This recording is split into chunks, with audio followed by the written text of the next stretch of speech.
ভুট্টা গাছি তো ভুট্টা বুঝে নিয়ে গেছি পোষে না ঠিক আছে, কিন্তু গ্রামের চাকরি থেকে তো ভালো আছে, কারণ যে ওটা তো পশ্চাদীন এরকম নিঃস্বাধীন। একসময় ভালো লাগলো কাম হইলাম, একসময় ভালো লাগলো কাম হইলাম না। আমার বছর তুলে ভুট্টা তুলে বিলে হেরিয়া তাও বিঘা প্রতি বেচলি পারে 10,000 টাকা খরচ হলে 20-30 হাজার টাকা যায়।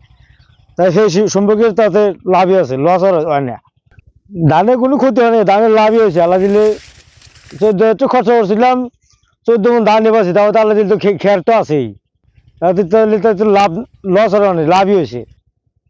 সারেরই দাম বেশি, সার ছাড়া তো চলতেছে না, সারের দাম বেশি বর্তমান।